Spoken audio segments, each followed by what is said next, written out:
ऐसे महान काव्य नहीं हो गई है, उन्होंने उसे बहुत बहुत बहुत दूर तक सोचा है। रामायणी को पढ़ने के लिए एक परमानंद श्रीवास्तव की किताब आती है, संपादित किताब है, उसमें मुझे लगता है 15-16 आलोचकों के लेख हैं। उसे पतली सी किताब है, उसे आप पढ़ लीजिए तो पूरा रामायणी समझने में मज़ा आ जाएगा। पता करिएगा अगर मिल जाए, पढ़ना हो तो उसको, क्योंकि रामायणी आज नहीं कल आपको किसी भी इंटरव्यू में बैठेंगे फेस करना होगा। ठीक, परमानंद श्रीवास्तव की है। चलिए,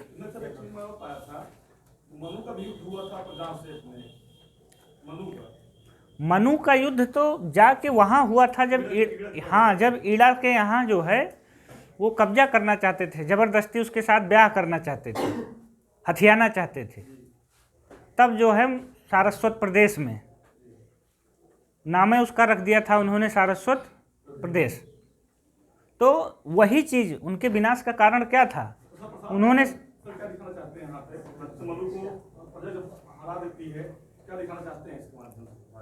फिर वही मनु क्या करते हैं, मनु यही करते हैं कि सारे जनता के लिए नियम बनाते हैं, ठीक है, सब कुछ सही करते हैं, लेकिन स्वयं उस नियमों से ऊपर रहना चाहते हैं। सही, ठीक। तो जब आप स्वयं को, अपने को सब नियमों से ऊपर रखना चाहेंगे तो आपका क्या होगा। अगर ईड़ा स्वेच्छा से उनको आत्मसमर्पण नहीं करती थी तो वो ईड़ा के साथ जबरदस्ती क्यों कर रहे थे, इसीलिए तो प्रजा में विद्रोह होता है। देखिए, वास्तव में ये कथा फिर वहीं प्रतीकात्मक आ जाती है कि जब स्वेच्छा से, और ऑलरेडी आप किस अवस्था में श्रद्धा को छोड़ के आए हैं, जब श्रद्धा गर्भवती थी। तो एक परिवार में इस तरह की चीज़ें, जब वही हमने कहा ना कि आप अपने को नियमों से ऊपर रखेंगे, ऑलरेडी आपकी पत्नी थी, वो इस हालत में थी और उसे आपने अकेले छोड़ के दूसरे प्रदेश में जाके इस तरह कर रहे हैं, ऊपर से जो नियम बना रहे हैं उस नियम का स्वयं पालन नहीं कर रहे हैं। तो जब आप व्यक्तिगत जीवन में, साहित्य ऐसी चीज़ है कि उसे केवल साहित्य के लिए ना पढ़ा करिए, आप उसे अपने जीवन में लागू करिए। कोई भी अच्छी पंक्ति मिले तो उसे अपने ऊपर लागू करके देखिए, तब उसका अर्थ और वो रचना हमेशा के लिए याद हो जाएगी। जब आप उसे अलग करके खाली साहित्य मान के पढ़ते हैं तो साहित्य समाज का दर्पण है, उसमें लोगों की ही भावनाएं हैं, और अगर वो मनुष्य हैं तो उनकी अच्छी भावनाएं हमारी अच्छी भावनाओं से जरूर कहीं ना कहीं टकराएंगी, कुछ न कुछ सीख देंगी, हैं। चलिए हम लोग चलते हैं आगे।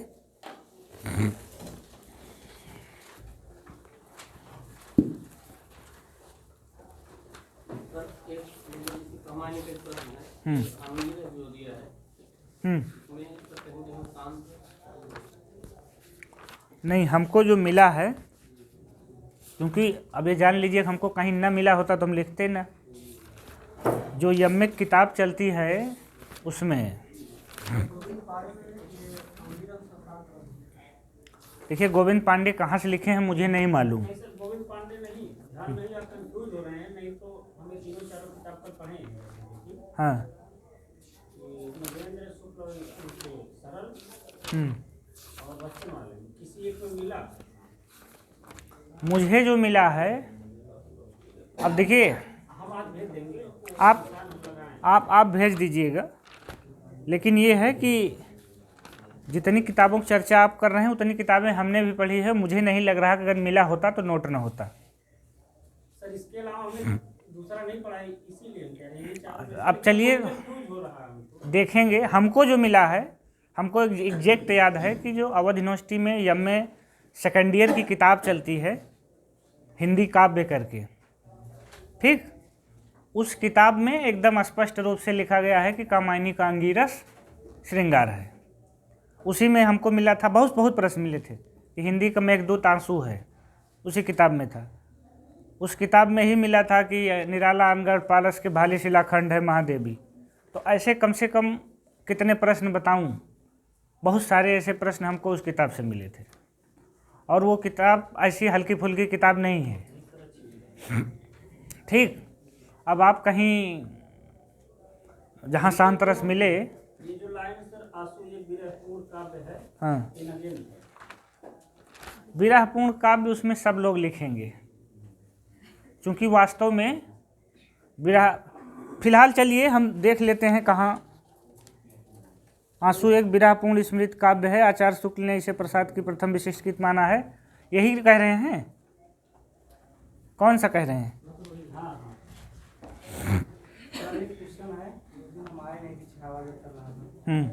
अंग्रेजी के रोमांसिज्म के लिए हिंदी में स्वच्छंदतावाद शब्द किस आलोचक ने चला है? आचार्य रामचंद्र शुक्ल का मानना है। आप स्वच्छंदतावाद में बच्चन सिंह लिखा है, थोड़ा कंफ्यूज हो रहे हैं। आप थोड़ा सा वहाँ समझने में फेर नहीं किए। पहली बार इस्तेमाल करना और इस्तेमाल करना दोनों दो चीज़ें हैं। उन्होंने छायावाद के लिए स्वच्छंदतावाद शब्द का इस्तेमाल किया है, ये एक अलग सवाल हो गया। लेकिन रोमांटिसिज्म का हिंदी छायावाद, वो स्वच्छंदतावाद, सबसे पहले इस शब्द का इस्तेमाल किसने किया? ये शुक्ल जी हो जाएंगे। आप जब पाश्चात्य आलोचना में चलेंगे तो आप देखेंगे कि जो वहाँ न्यू क्रिटिसिज्म है, नई आलोचना के जनक कोई और हैं, और नई आलोचना शब्द का स्पिनगार्न जो है सबसे पहले प्रयोक्ता अलग हैं। तो यहाँ दो अलग अलग चीज़ें हैं, दोनों को आप एक में ना मिलाइए। यहाँ केवल छायावाद के संबंध में जब स्वच्छंदतावाद पूछा जाएगा तब बच्चन सिंह है, लेकिन उस शब्द का पहले इस्तेमाल किसने किया? शुक्ल जी ने। ठीक, चलिए कहाँ तक लिखे थे?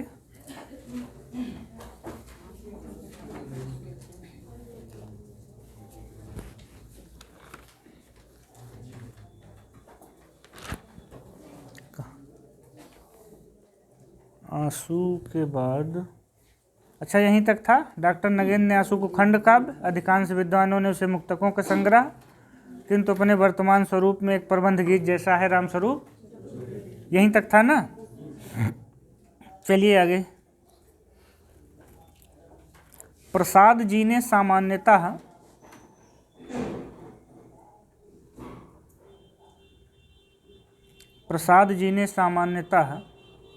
दो खंड काव्य,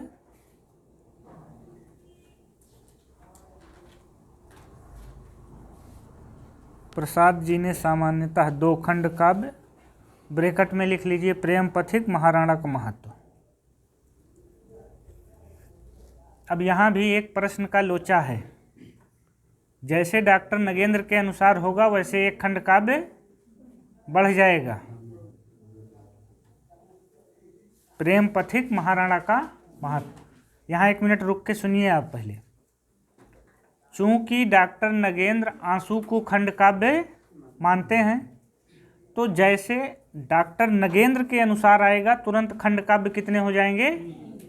तुरंत एक और बढ़ जाएगा।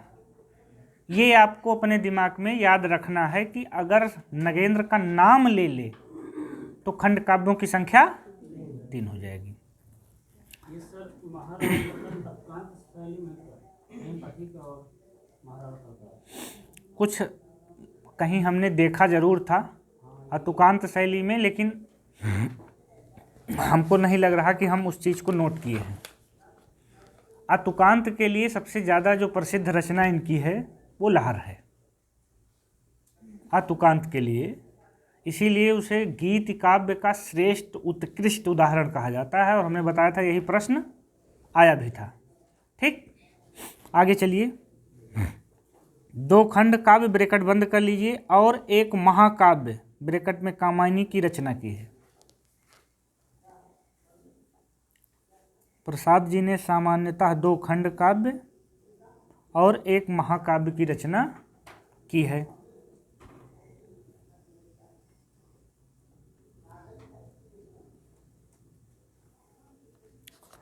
प्रसाद ने 3 चंपू काव्य लिखे हैं।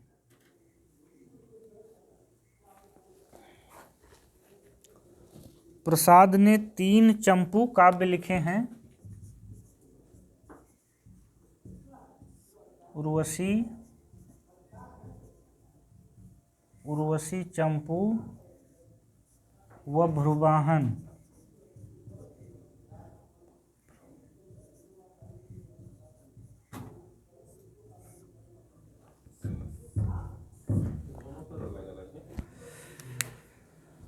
हाँ मित्र, अगर हमको अलग अलग न मिला होता तो हम अलग अलग काहे लिखाते। Ramchandra Tiwari, page number 583।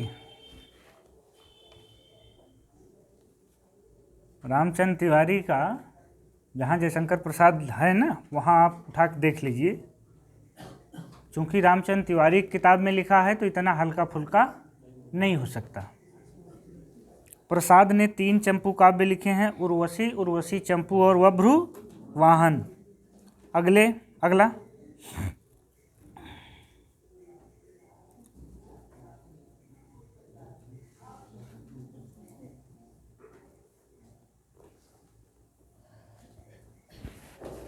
प्रसाद के लहर में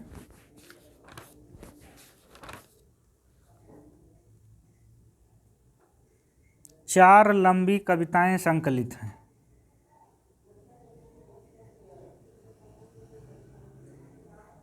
डैश करके अशोक की चिंता,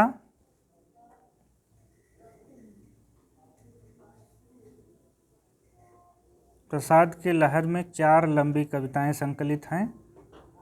यहाँ से सवाल बहुत पूछा जाता है। अशोक की चिंता, शेर सिंह का शस्त्र समर्पण,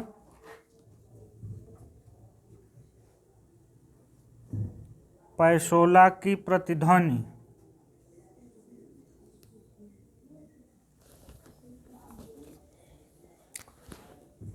पहली है अशोक की चिंता।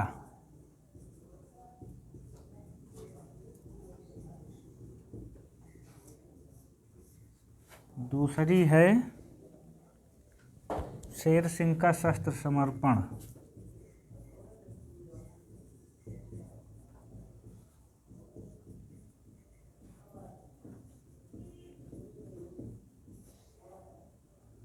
तीसरी है पैसोला की प्रतिध्वनि।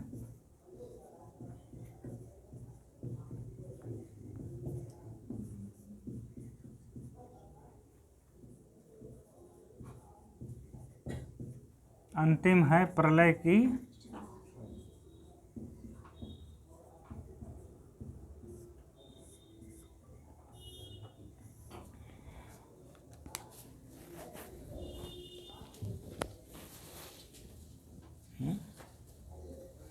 ठीक। लेकिन एक चीज़ जान लीजिए, अगर किसी के पास लहर हो तो आप जाके देखिएगा, वास्तव में लंबी कविता इसमें एक ही है। क्योंकि मेरे पास है तो ये तीनों आगे वाली कविताएं ज़्यादा से ज़्यादा 3 पेज 2 पेज की हैं। अब किस नज़रिए से इनको लंबी कविता कहा जाता है मुझे नहीं मालूम, लेकिन अगर कुछ इस तरह का सवाल आ जाए जब इन चारों में से एक को चुनना हो,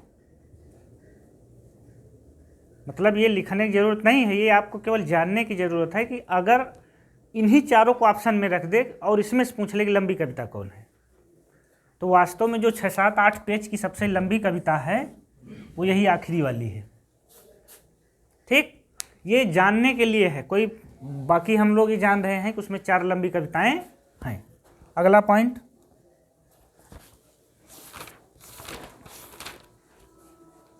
लहर में संकलित लंबी कविता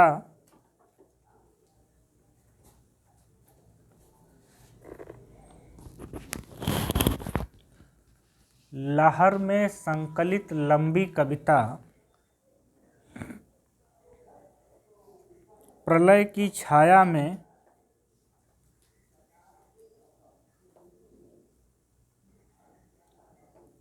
रानी कमलावती के,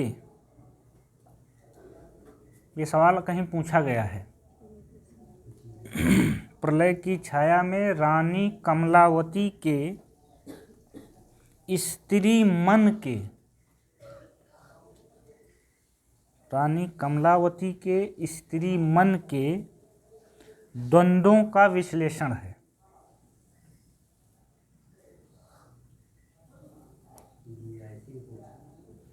आया है कहीं ना कहीं ये सवाल, स्त्री मन के द्वंद्वों का विश्लेषण है। अगला सवाल फिर इसी से है, प्रलय की छाया से ही। प्रलय की छाया को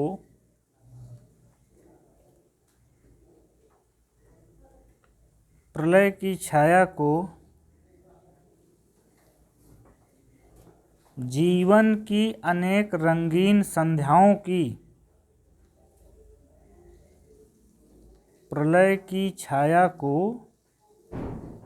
जीवन की अनेक रंगीन संध्याओं की कला दीर्घा कहा गया है। रंगीन संध्याओं की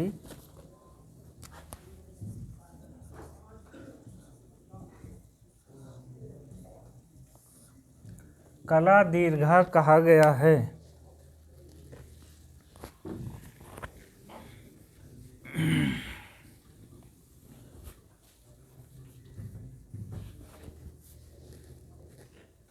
अगला पॉइंट, शुक्ल जी ने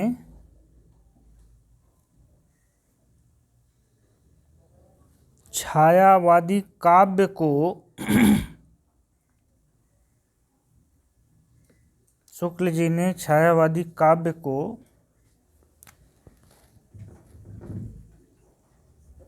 जो मधुचर्या, शुक्ल जी ने छायावादी काव्य को जो मधुचर्या कहा है, उन्होंने छायावादी काव्य को क्या कहा है? मधुचर्या। और ये क्यों कहा है? क्योंकि उसमें मधु शब्द का इस्तेमाल ज़्यादा हुआ है और इस्तेमाल सबसे ज़्यादा करने वाले जो हैं उन प्रसाद। ये मधुचर्या शब्द जयशंकर प्रसाद को ही लक्ष्य करके कहा गया है, वही चीज़ आपको लिखना है। जो मधुचर्या कहा है वह विशेषतः प्रसाद जी के काव्य को लक्ष्य करके, वह विशेषतः प्रसाद जी के काव्य को लक्ष्य करके कहा है। बस यहाँ पे आपको ये चीज़ ध्यान देनी है कि पूरे छायावाद को मधुचर्या कहा है, और अगर छायावाद के चारों कवियों में से किसको लक्ष्य किया है तो वैसे भी शुक्ल जी की आलोचना का सबसे ज़्यादा लक्ष्य जो है वो जयशंकर प्रसाद ही रहते थे। ठीक, आगे विनोद शंकर व्यास ने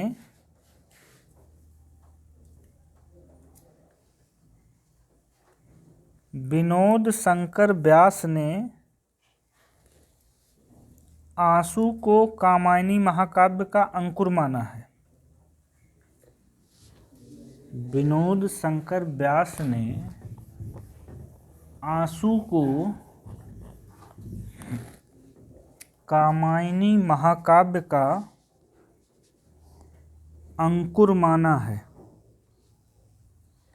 हमने आपको बताया था कि प्रसाद जी आंसू को उसका एक हिस्सा बनाना चाहते थे कामायनी का, लेकिन किन्हीं कारणों से उसका कामायनी के अंतर्गत ना रख के उसे एक स्वतंत्र पुस्तक का नाम दे दिया गया। अगला पॉइंट, प्रसाद के प्रेम पथिक पर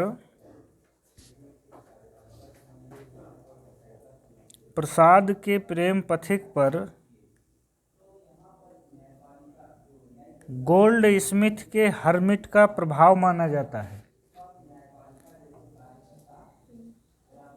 प्रसाद के प्रेम पथिक पर गोल्ड स्मिथ के हर्मिट का प्रभाव माना जाता है।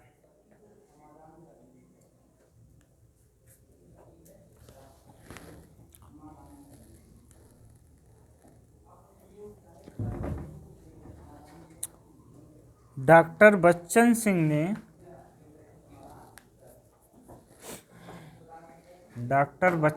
ने आंसू को प्रसाद की प्रथम छायावादी कृति माना है। इसमें दो सवाल छिपे हैं, एक आगे है। डॉक्टर बच्चन सिंह ने आंसू को प्रसाद की प्रथम छायावादी कृतिमाना है, वह इसे,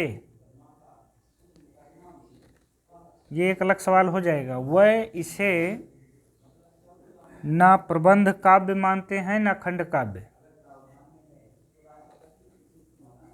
वह इसे ना प्रबंध काव्य मानते हैं ना खंड काव्य। इसीलिए आंसू क्या बन जाता है, जाके मुक्तकों का संग्रह महाकाव्य बना रहे हैं। आगे चलिए, आंसू को हिंदी का मेघदूत कहा जाता है।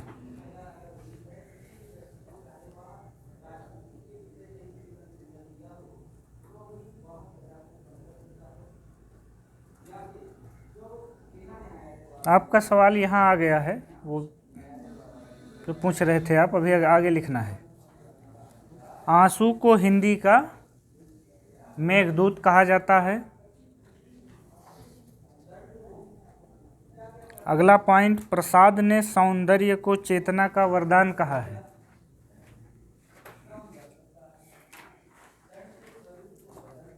प्रसाद ने सौंदर्य को चेतना का वरदान कहा है।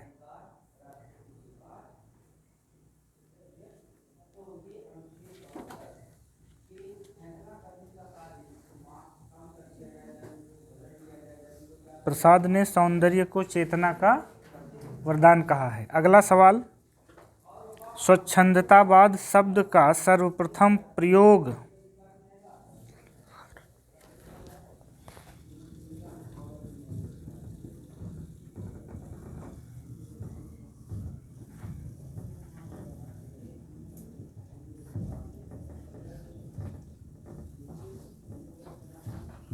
सर्वप्रथम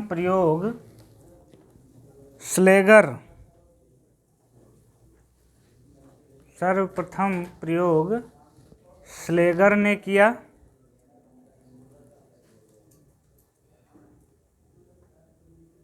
जबकि हिंदी में सबसे पहले आचार्य शुक्ल ने।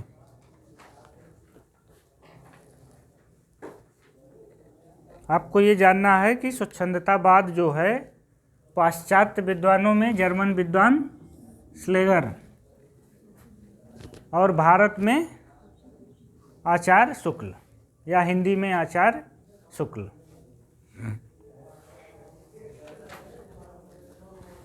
अगला सवाल इसी से जुड़ा हुआ है, लिरिकल वैलेड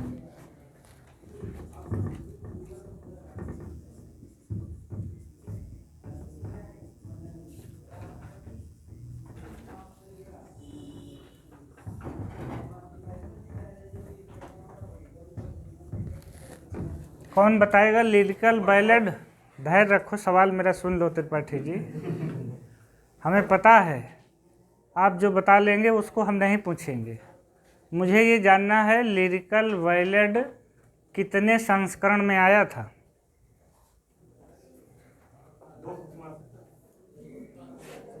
तीन संस्करण था। ठीक है, एक उत्तर तो निकल के आया, 3 संस्करण।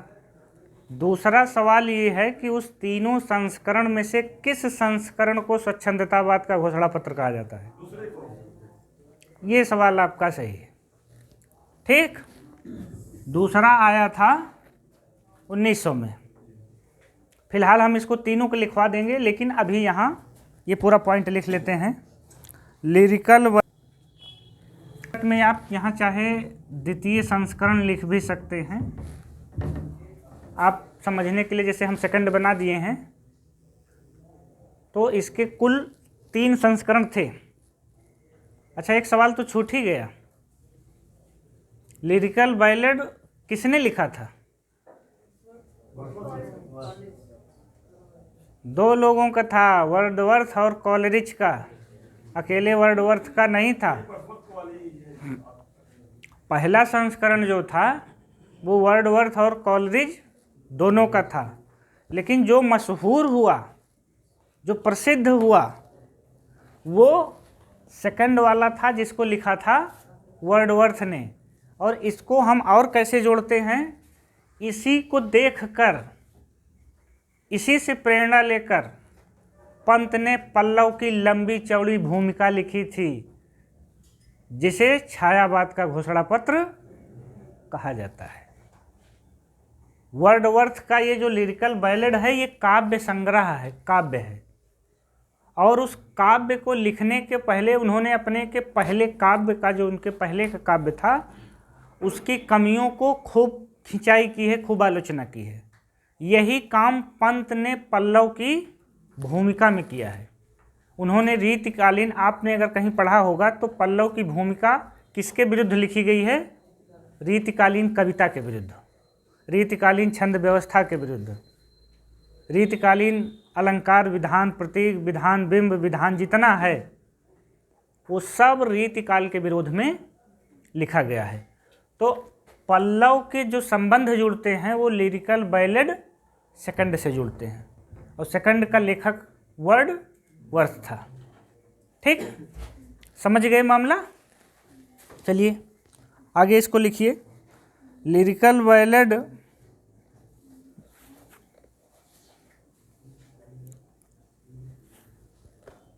वर्डवर्थ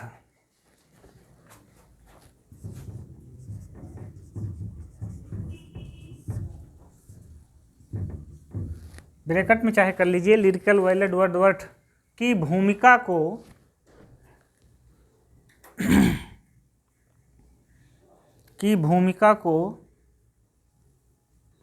स्वच्छंदतावाद का घोषणा पत्र कहा जाता है।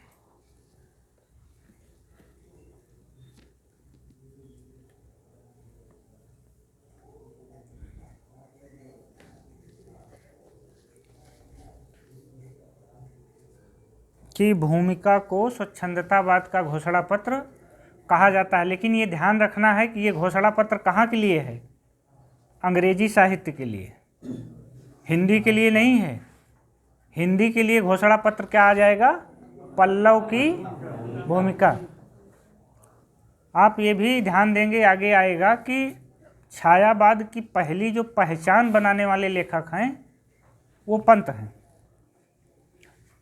इसलिए भी पंत हैं कि पंत, आप जानते हैं कि शायद इलाहाबाद विश्वविद्यालय के प्रोफेसरों और यहाँ बड़ा मान सम्मान था उनको, तो जीवन भर उन्होंने सुख खूब भोगा है। उन्होंने लिखा भी है, एक पंक्ति नहीं याद आ रही, कि मधुकर सा मेरा जीवन कठिन कर्म करके कुछ है, वो अभी आएंगे पंत तो हम बताएंगे। तो उन्होंने अपने हिस्से का सारा सुख जीवन में ही भोग लिया था, इसीलिए बाद में साहित्य में जो पंत प्रसाद निराला था वो प्रसाद निराला पंत हो गया। ठीक, अगला पॉइंट लिखिए। अगला पॉइंट जीआईसी पीजीटी में आया है। छायावाद में वक्रता का वैभव मिलता है।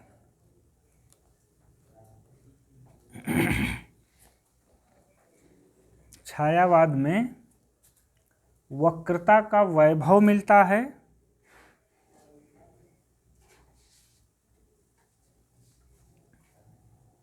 जबकि प्रसाद के काव्य में अभिव्यंजना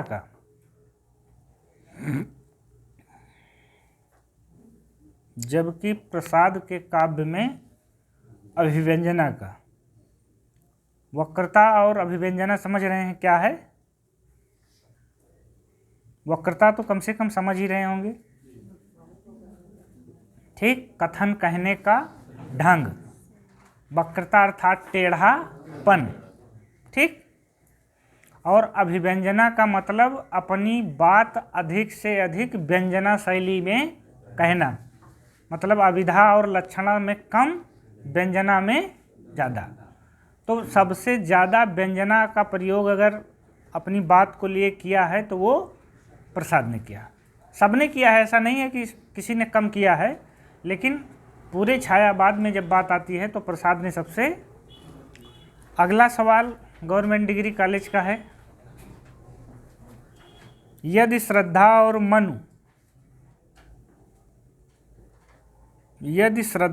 मनु अर्थात मनन के सहयोग से,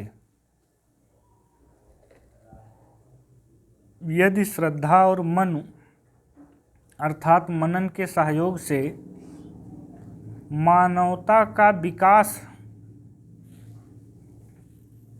मानवता का विकास रूपक है तो भी बड़ा भावमय और श्लाघ्य है।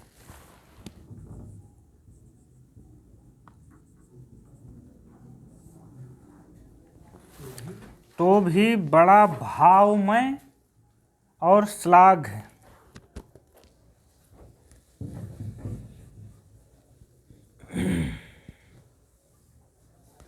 अब इसको अगर पूरा घा लिख के हलंत लगा दें तो और सही हो जाएगा।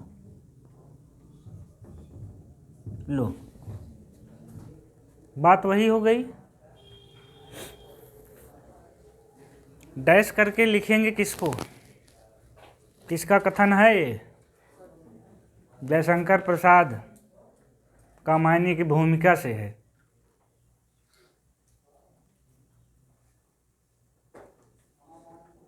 ये जीआरसी पीजीटी में आया हुआ सवाल है। पढ़ने के बाद लगता था कि ये नंद दुलारे वाजपेयी कथन है, क्योंकि वाजपेयी ऑप्शन में थे। लेकिन जब आप कभी कामायनी की भूमिका पढ़ेंगे तो 2.5-3 पेज की है, तो उसी में ये सवाल है। अगला सवाल,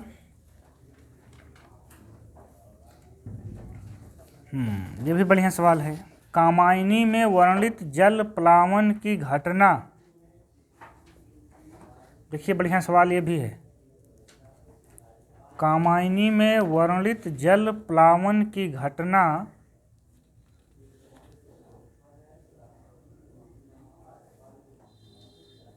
शतपथ ब्राह्मण के, कामायनी में वर्णित जल प्लावन की घटना शतपथ ब्राह्मण के प्रथम कांड के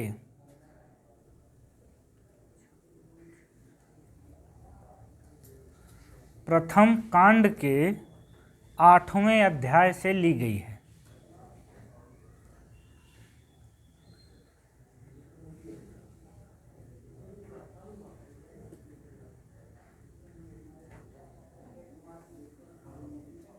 प्रथम कांड के 8वें अध्याय से ली गई है। देखिए, प्रथम कांड और 8वां अध्याय न याद रहे कोई बात नहीं, लेकिन जल प्लावन की घटना कहाँ से ली गई है ये आपको नहीं भूलना चाहिए।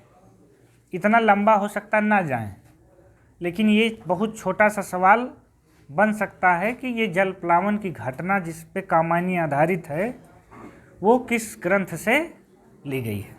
अगला, ये देखिए, ये भी एक सवाल मिल गया। लिखिए, पैसोला की प्रतिध्वनि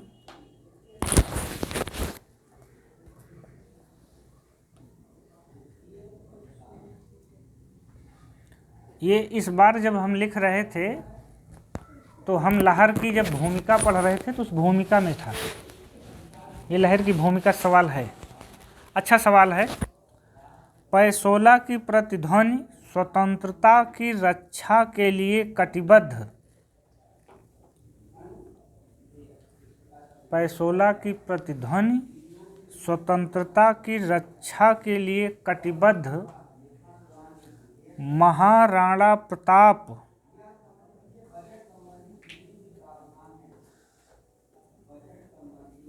के मेवाड़ की पुकार है।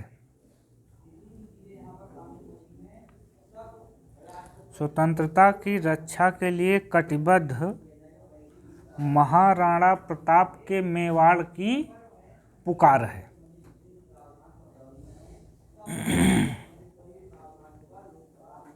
अगला पॉइंट है, हाँ चलिए, उठ उठ री लघु लोल, लघु लघु लोल लहर।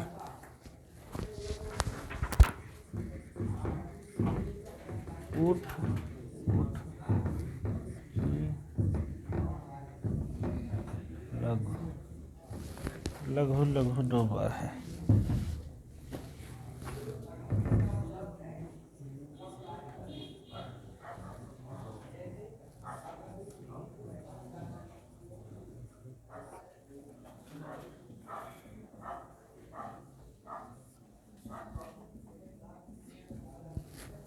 लिखिए उठ उठ री लघु लघु लोल लहर, ब्रैकेट में प्रथम गीत। प्रथम गीत का मतलब ये लहर का पहला गीत है। लहर में 3-4 और बड़े अच्छे अच्छे गीत हैं जो हमारे मतलब प्रश्न के नज़रिए से ज़रूरी हैं ये जानना, कि जैसे हम लोगों को याद तो बहुत होगा कि बीती विभावरी जागरी अंबर पनघट में डुबो रही, लेकिन अगर इसी को अंदर थोड़ा सा चले कि ये उनके किस पुस्तक से है, तो हम आधे लोग तो कम से कम फंस ही जाएंगे कि वो लहर से है। तो वही 2-3 प्रश्न हैं आपको लिखने हैं आगे। अगला लिखिए अरी वरुणा की शांत कछार, उसी में लिखते जाइए।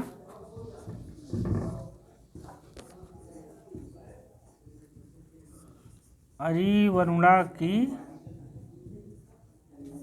शांत कछार।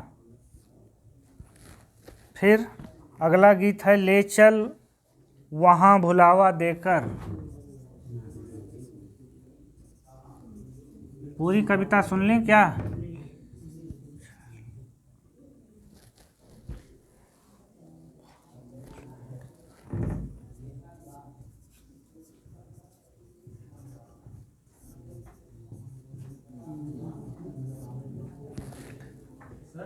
हाँ,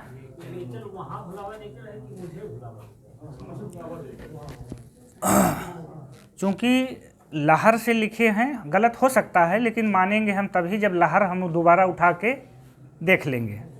ये सारी चीज़ें अनिल किसी किताब से नहीं नोट हैं, ये सारी रचनाएं मैंने आंसू, लहर, कामायनी, झरना सब खोल के रखा था। ये हो सकता है कि ये कविता का शीर्षक ये हो और कविता की लाइन अलग हो, ये भी एक पॉइंट हो सकता है।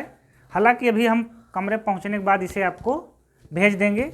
ये कविता पे थोड़ा सा आप ध्यान दीजिए, ये कविता बहुत महत्वपूर्ण इसलिए है, इसी एक कविता को आधार बनाकर पूरे छायावाद पर और जयशंकर प्रसाद पर पलायनवादी होने का आरोप लगाया जाता है।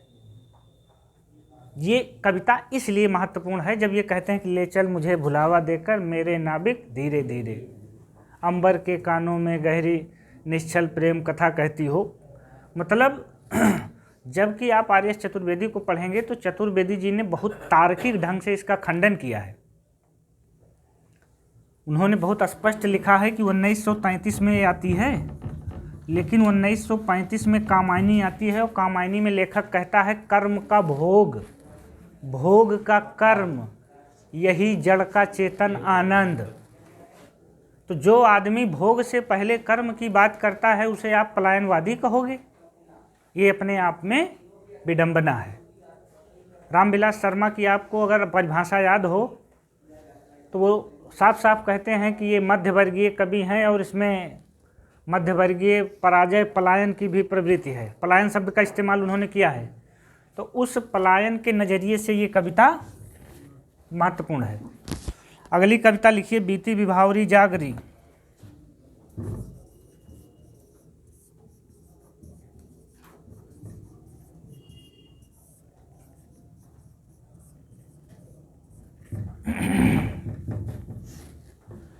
अगली कविता लिखिए अब जागो जीवन के प्रभात।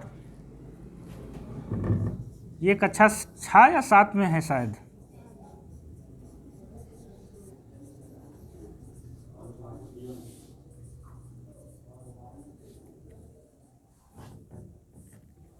एक और है बस, नहीं बस यही इतना है, डैश करके लिख दिए लहर के चर्चित गीत हैं।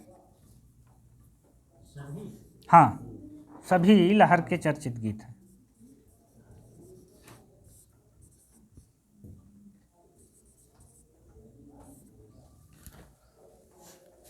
मतलब वैसे ढेर सारी कविताएं उसमें हैं, लेकिन ये कविताएं ऐसी हैं कि जो देखिए ये सिलेबस में रखी गई है, ये नहीं, ये सिलेबस में है, ये सिलेबस में है। अरी वरुणा की शांत कछार भी पूछी जाती है और ये पहली कविता है इसलिए पूछी जा सकती है। तो ये तीनों तो सीधे सीधे सिलेबस में रखी गई हैं, इसीलिए महत्वपूर्ण है, और महत्वपूर्ण हैं इसीलिए सिलेबस में रखी गई है। ठीक,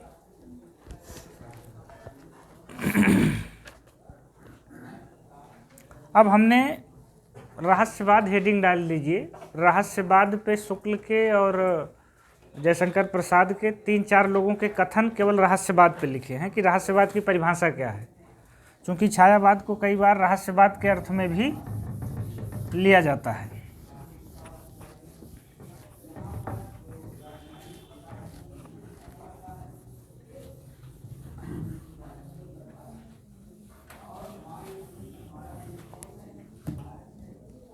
छायावाद को जो रहस्यवाद के अर्थ में लिया जाता है उससे संबंधित केवल महादेवी वर्मा जी। लेकिन रहस्यवाद के बारे में जो प्रसाद ने कहा, जो शुक्ल जी ने कहा, वो जो लाइन उन्होंने कही है वो महत्वपूर्ण है, और जो महत्वपूर्ण है वही हम लोगों को लिख पढ़ लेना है। लिखिए, रहस्यवाद में पहला जयशंकर प्रसाद के वो है, डबल इन्वर्टेड कॉमा में लिखिए, काव्य में आत्मा की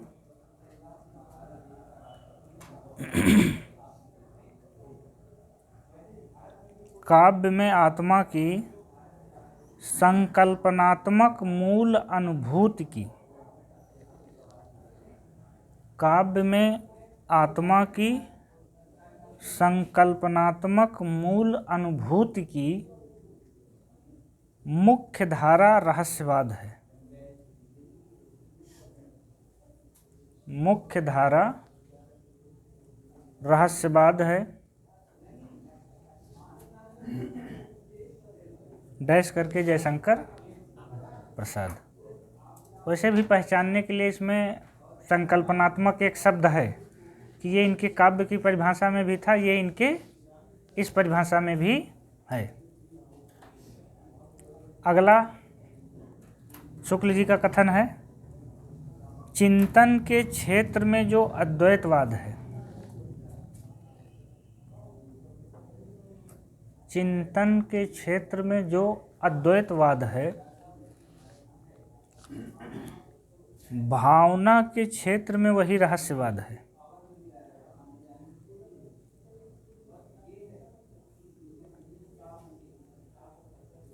भावना के क्षेत्र में वही रहस्यवाद है। डैश करके आचार्य शुक्ल।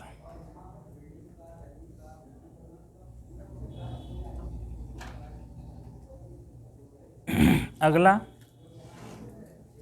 व्यष्टि सौंदर्य दृष्टि।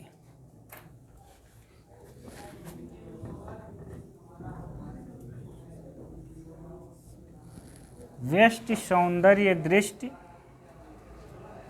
छायावाद है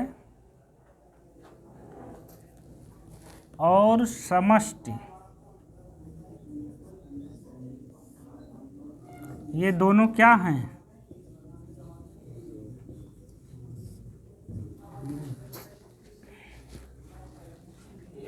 विलोम है। ठीक, व्यष्टि सौंदर्य दृष्टि छायावाद है और समष्टि सौंदर्य दृष्टि रहस्यवाद है।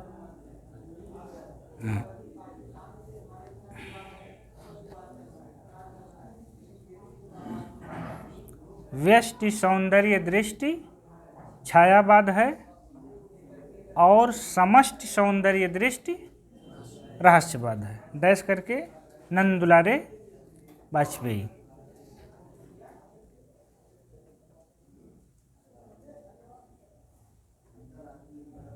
अगला पॉइंट, 2 पॉइंट और हैं बस। प्रसाद जी ने रहस्यवाद को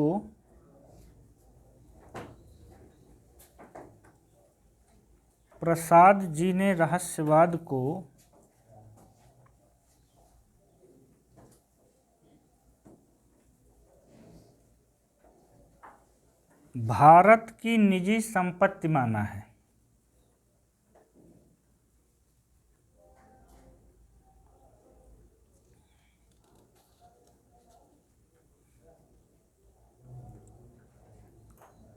यहाँ का अंतिम पॉइंट है जो यूजीसी में आया है।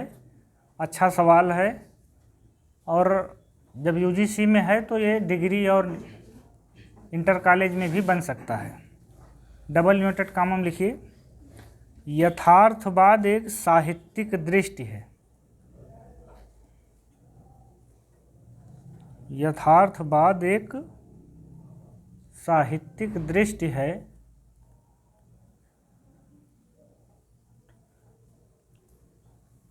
इसकी प्रधान विशेषताओं में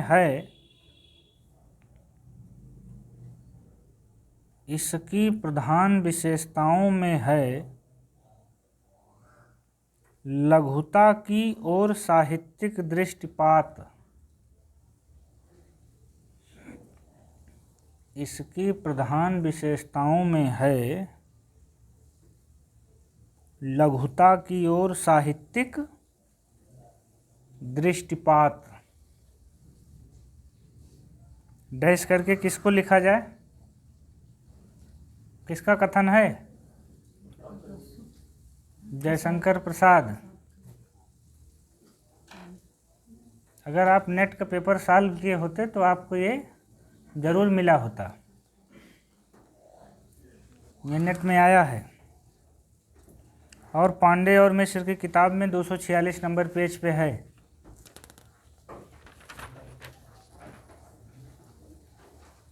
प्रमुख पंक्तियाँ।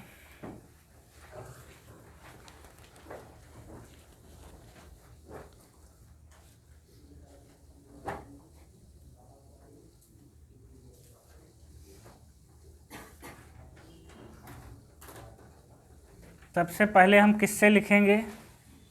कामायनी से। पहली पंक्ति जिसको याद है वो लिख डाले। याद है? हिमगिरि के उत्तुंग शिखर से। अरे पूरा सुनेंगे।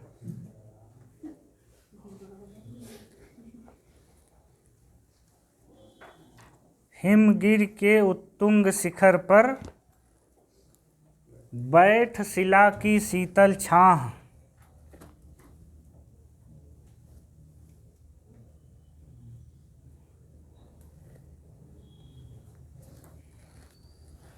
हिमगिरि के उत्तुंग शिखर पर बैठ शिला की शीतल छाह। एक पुरुष, हमने वैसे पढ़ा था एक व्यक्ति, लेकिन कामायनी में लिखा है एक पुरुष भीगे नैनों से।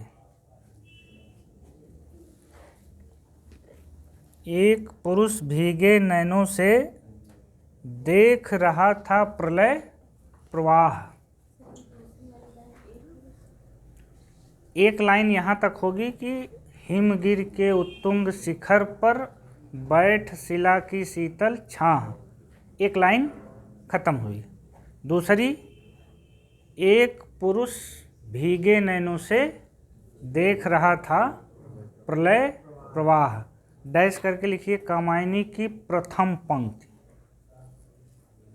मतलब इसी लाइन से कामायनी की शुरुआत होती है। और हमने कई बार बताया भी था कि प्रवक्ता के इंटरव्यू में हमारी भी शुरुआत इसी लाइन से हुई थी।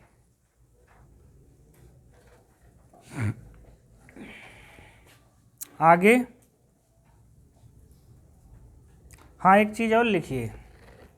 हम एडवांस वर्जन में चलेंगे ना, डैश करके चिंता सर्ग भी लिखिए। हम जितनी लाइनें लिखे हैं सब सर्ग वाइज लिखे हैं कि आपको ये कन्फ्यूजन ना हो कि कौन सी लाइन किस सर्ग की है। चूँकि हमने कामायनी से नोट किया है तो एक तरफ से पेज खोल के नोट करना शुरू किया था। हैं? यहाँ तो नहीं फंसोगे लेकिन आगे फंस जाओगे। यहाँ तो मान लिए कि पहली लाइन है और आपको याद है चिंता सर्ग है पहला। चलिए, उसी तपस्वी से लंबे थे देवदारू दो चार खड़े।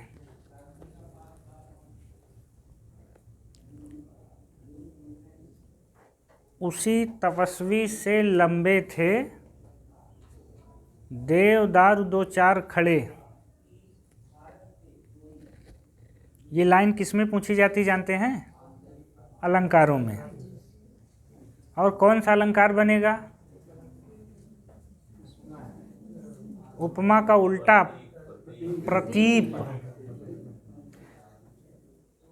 क्योंकि क्या कह रहे हैं? उसी तपस्वी से लंबे। देवदारू दो चार खड़े।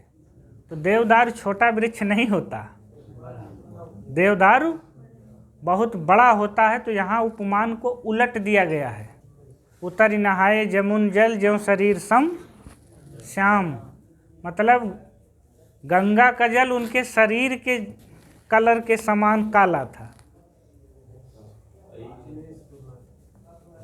अब कौन सा लेखक चाहता है कि हमारे नायक में कोई कमी रह जाए, और वो भी जब भगवान का चित्रण कर रहे हैं तो जमुना उनके सामने कहाँ से फेल है। सिया से सिया, राम से राम, मतलब उनके लिए कोई उपमाने नहीं बना संसार में। गोस्वामी जी इसीलिए तो लिखते हैं कि सिया से सिया, राम से राम, मतलब उनके लिए हमारे इस संसार में उपमा देने के लिए कोई वस्तु है ही नहीं। अगला लिखिए, ये भी चिंता सर्ग से है। नील परिधान बीच सुकुमार,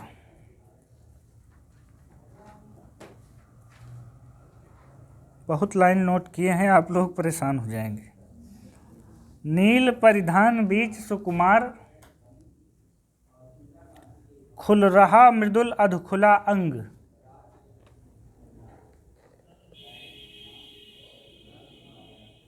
नील परिधान बीच सुकुमार, खुल रहा मृदुल अधखुला अंग। इसी की अगली लाइन है, इसी की, खिला हो ज्यों बिजली का फूल। देखे हो मामा? नहीं देखे? खिला हो ज्यों बिजली का फूल, मेघ बन बीच गुलाबी रंग।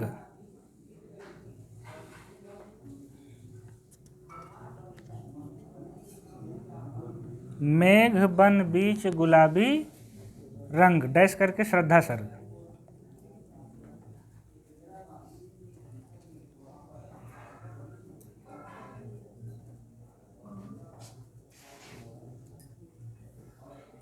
अगला, दुख की पिछली रजनी बीच।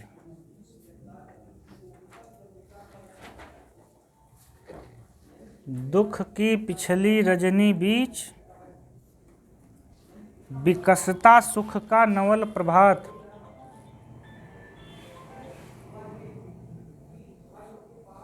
दुख की पिछली रजनी बीच, विकसता सुख का नवल प्रभात।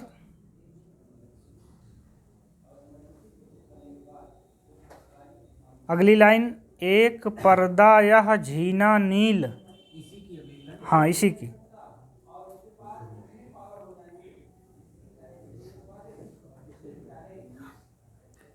एक पर्दा यह झीना नील। नील, नील मतलब नीला आसमान। ये कह रहे हैं कि एक पर्दा यह झीना नील, पूरा आसमान एक पर्दा है। छिपाए है जिसमें सुख गात। गात का मतलब शरीर।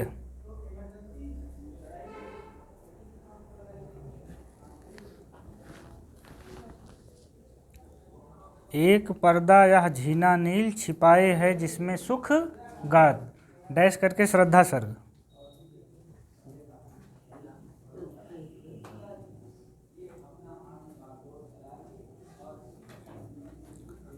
काम मंगल से मंडित श्रेय।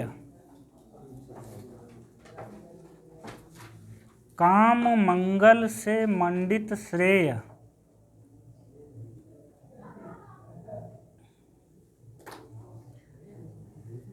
सर्ग इच्छा का है परिणाम। काम मंगल से मंडित श्रेय, सर्ग इच्छा का है परिणाम। अगली लाइन, तिरस्कृत कर उसको तुम। तिरस्कृत कर उसको तुम, भूल बनाते हो असफल भवधाम। तिरस्कृत कर उसको तुम भूल बनाते हो असफल भव धाम। ये कह रहे हैं कि जब श्रद्धा से इनका संयोग नहीं हुआ था तो ये श्रद्धा कहती है कि आप जिस काम से भाग रहे हो उससे आपको असफल भव धाम, संसार सागर से पार होने वाला और कोई रास्ता नहीं है। अगली लाइन इतनी बढ़िया लाइन है कि जब आपको मालूम ना हो तो ये लगती है आधी निराला की है। लाइन ही ऐसी है, लिखिए किंतु जीवन कितना निरुपाय। अभी सब श्रद्धा ही चल रहा है, जब सर्ग बदलेगा तो हम बताएंगे। वो चौंक उठी अपने विचार से, कुछ दूरागत ध्वन सुनती, उसी बावले से मिलने को डाल रही हूँ मैं फेरा। ये सब इतना आसान नहीं है, बच के चला जाए। अगली लाइन लिखिए, किंतु जीवन कितना निरुपाय। उसका शीर्षक ही है पुनर्मिलन। किंतु जीवन कितना निरुपाय, लिया है देख नहीं संदेह। ये 50% किसकी लग रही है? निराला की।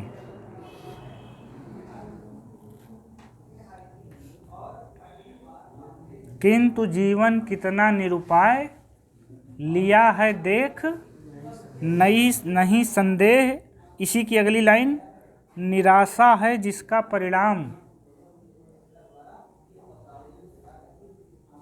निराशा है मतलब इनके मन भी निराश थे, जैसे राम निराश हो गए थे ना कि अब युद्ध नहीं हो सकता क्योंकि महाशक्ति रावण की तरफ आ गई हैं।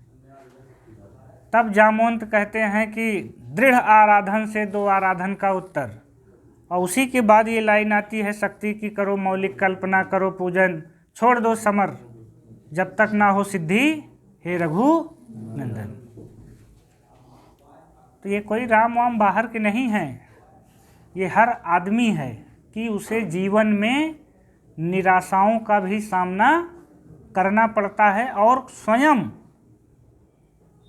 स्वयं उसे अपनी मदद करने के लिए स्वयं खड़ा होना पड़ता है। वो जो तुलसी के राम हैं, सॉरी निराला के, जिनको कहा जा रहा है ना कि शक्ति की करो मौलिक कल्पना, तो शक्ति आपको परीक्षा में पास करवाने के लिए कोई बाहर से शक्ति नहीं आएगी। ये वो ज़माना नहीं है कि आशीर्वाद दिए और आपको तुरंत नौकरी मिल गई। यहाँ ऐसी कोई शक्ति नहीं है, आशीर्वाद नहीं मिलने वाला है। यहाँ है तो केवल एक चीज़, शक्ति की करो मौलिक कल्पना और करो पूजन, छोड़ दो समर जब तक सिद्धि ना हो, हे रघुनंदन। जब तक आपको लगे कि हम सिद्धि नहीं प्राप्त कर सकते हैं तब तक मैदान में मत जाओ लड़ने। पहले पूरे हथियार जितने दिव्यास्त्र हैं सब इकट्ठा कर लो, सीख लो उनको चलाना, तब आप युद्ध में आइए। इतना आसान नहीं है इस महायुद्ध में सफलता। होगी जय है पुरुषोत्तम नवीन, कहे महाशक्ति राम के वदन में हुई लीन। उन्होंने उसके लिए क्या एक शब्द जोड़ा त्रिपाठी जी की, होगी जय हे पुरुषोत्तम नवीन। पुराने वाले नहीं, नवीन। कह महाशक्ति राम के वदन, मुख में हुई लीन। उन्होंने अपनी सारी शक्ति राम को सौंप दी, तब राम रावण से युद्ध करने जाते हैं। तो आप अभी नवीन नहीं हैं, पुराने हैं। जब आप भी नए हो जाएंगे तब आपको युद्ध में विजय से कोई रोक नहीं सकता है। आगे चलिए, निराशा है जिसका परिणाम सफलता का वह कल्पित गेह। निराशा है जिसका परिणाम सफलता का वह कल्पित गेह। गेह मतलब सुधीर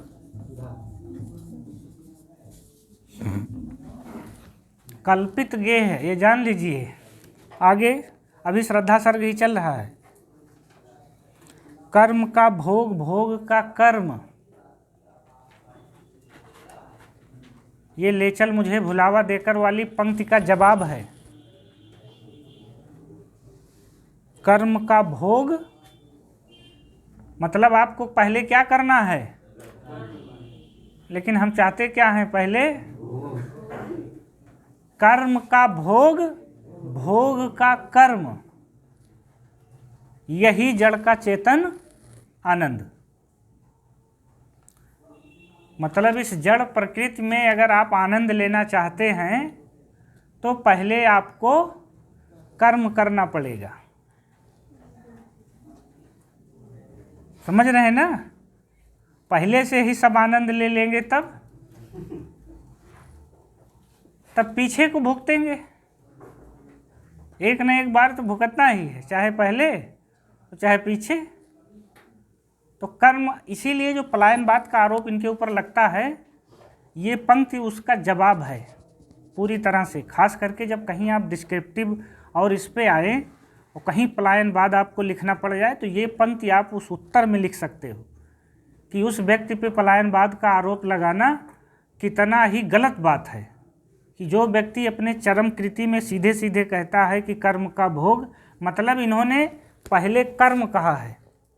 उस दिन हम आपको हजारी प्रसाद के कथन बता रहे थे कि मनुष्य की चरितार्थता प्रेम में है, मैत्री में है, त्याग में है। ये कथन है उनका। तो सबसे पहले उन्होंने किस शब्द का इस्तेमाल किया? प्रेम, फिर मैत्री। पहले प्रेम, फिर मैत्री, और सबसे लास्ट में आपको एक मनुष्य होने के कारण बहुत कुछ त्यागने के लिए भी तैयार रहना चाहिए। वही चीज़ यहाँ पे है कि भोग तो इस जड़ संसार में बहुत सारी चीज़ें भोग करने के लिए उपलब्ध हैं, लेकिन भोग के पहले, इसीलिए आप आर्य चतुर्वेदी को पढ़ोगे तो उन्होंने जो गीता का दर्शन था उसको इन लोगों ने बदल दिया। इनका आनंद जो था, जो सच्चिदानंद है, सतचित और आनंद, उसे मुक्तिबोध ने सतचित और वेदना कर दिया है। ये सवाल आया है, आर्य चतुर्वेदी में पढ़िए आप।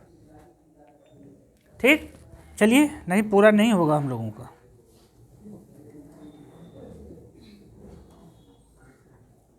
अगली लाइन लिखिए, और यह क्या तुम सुनते नहीं,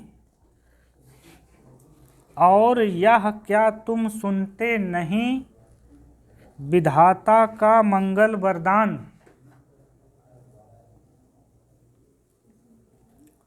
अगली पंक्ति है, उसमें नहीं है ये, वो केवल एक ही पंक्ति थी। और यह क्या तुम सुनते नहीं, विधाता का मंगल वरदान। अब आ गई बढ़िया वाली लाइन, शक्तिशाली हो।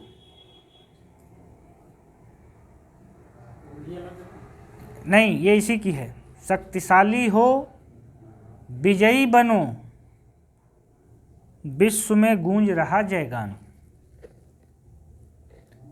ये लाइन बहुत पूछी जाती है, शक्तिशाली हो, विजयी बनो, विश्व में गूंज रहा जयगान।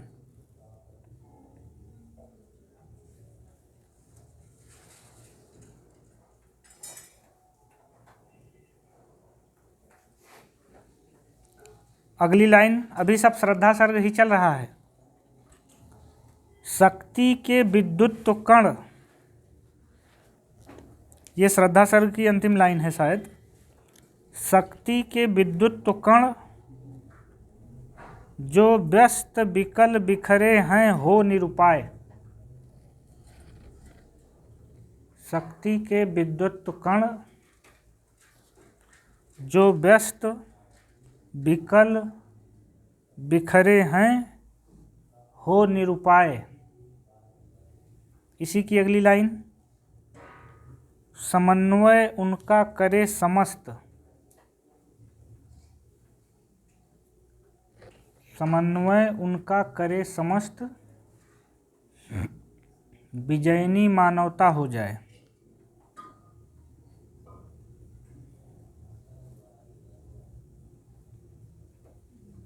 विजयनी मानवता हो जाए। अगली पंक्ति, नारी तुम केवल श्रद्धा हो।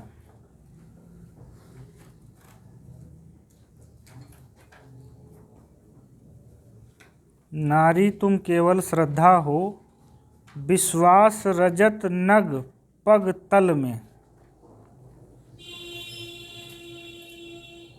नारी तुम केवल श्रद्धा हो, विश्वास रजत नग पग तल में।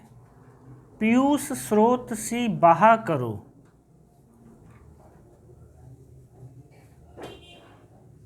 पीयूष स्रोत सी बहा करो, जीवन के सुंदर समतल में।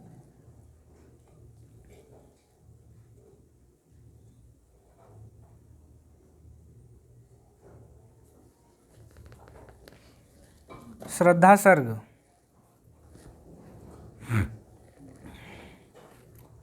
अब यहां से सर्ग बदलेगा। अगली लाइन लिखिए, तुम भूल गए पुरुषत्व मोह में।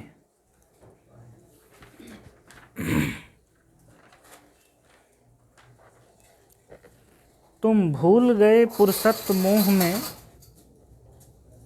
कुछ सत्ता है नारी की।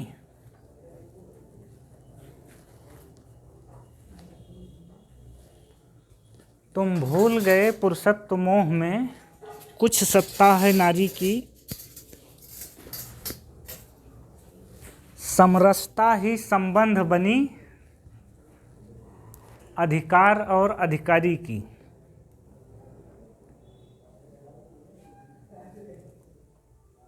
तुम भूल गए पुरुषत्व मोह में, कुछ सत्ता है नारी की। समरसता ही संबंध बनी, अधिकार और अधिकारी की, डैश करके ईड़ा सर्ग।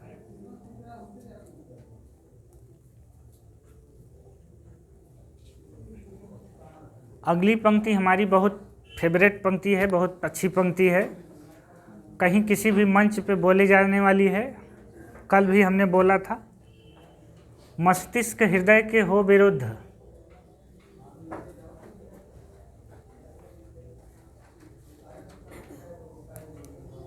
मस्तिष्क हृदय के हो विरुद्ध, दोनों में हो सद्भाव नहीं।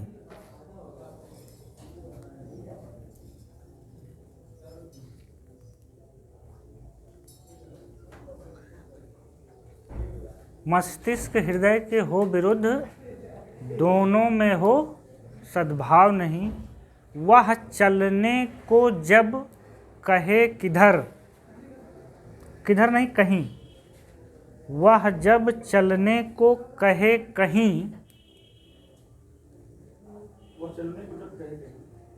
वह जब चलने को कहे कहीं, तब हृदय विकल चल जाए कहीं।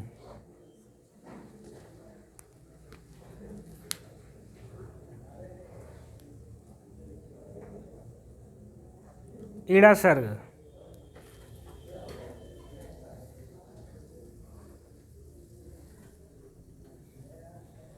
एक लाइन और आप लोगों के ऊपर बड़ी अच्छी लागू होती है,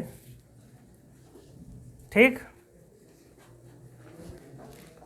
इसे पढ़िए, पढ़ने से काम नहीं चलेगा, इसे आप अपने ऊपर लागू करिए। लागू करेंगे तो आपको, दरअसल अब आपका सवाल है क्यों लागू करें।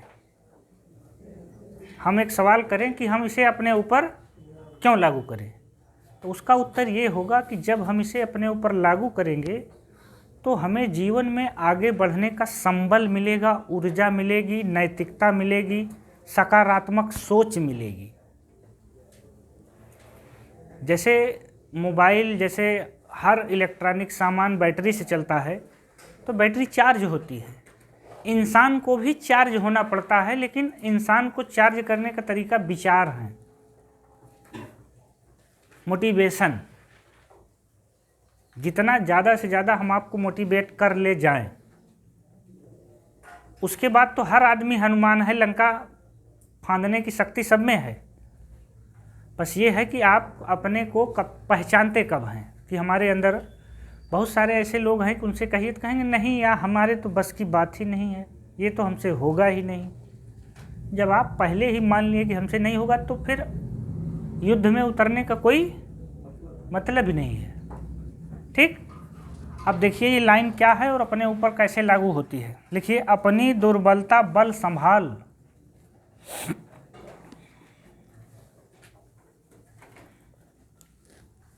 कितनी बढ़िया लाइन है ये इला सर्ग की। अपनी दुर्बलता बल संभाल, गंतव्य मार्ग पर पैर धरे।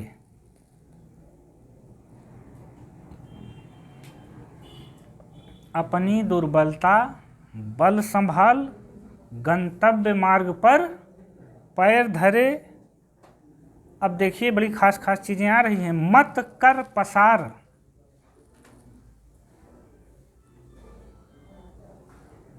मत कर पसार, निज पैरों चल।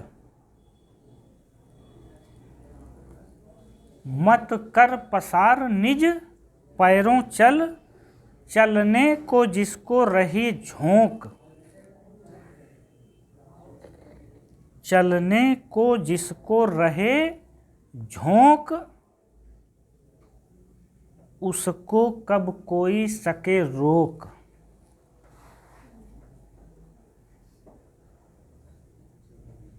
अपनी दुर्बलता बल संभाल, गंतव्य मार्ग पर पैर धरे। मत कर पसार निज पैरों चल, चलने को जिसको रहे झोंक, उसको कब कोई सका रोक। कोई सके रोक, सका नहीं, उसको कब कोई सके रोक। अब आप अपने ऊपर इसे लागू कर लीजिए। डैश करके एड़ा सर्ग।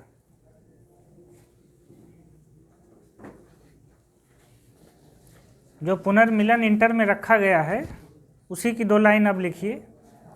जीवन की लंबी यात्रा में खोए भी मिल जाते हैं, जीवन है तो कभी मिलन है, कट जाती दुख की रातें। लिखिए, जीवन की लंबी यात्रा में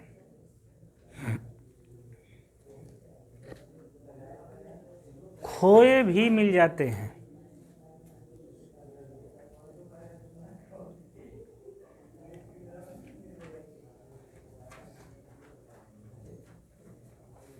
जीवन की लंबी यात्रा में खोए भी मिल जाते हैं। इसी की अगली लाइन, जीवन है तो कभी मिलन है।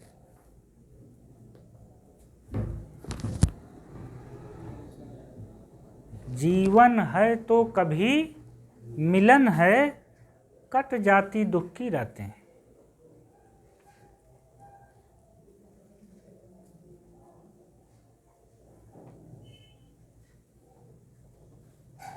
डैश करके निर्वेद सर्ग।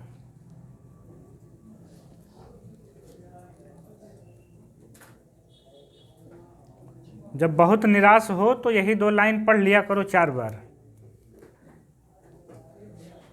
जब आपको कहीं से उम्मीद की किरण ना दिखे तो ऐसी 4-6 पंक्तियां रखे रहो, उनको 4-6 बार पढ़ लो, फिर आपको जीवन में आगे बढ़ने का संबल मिल जाएगा।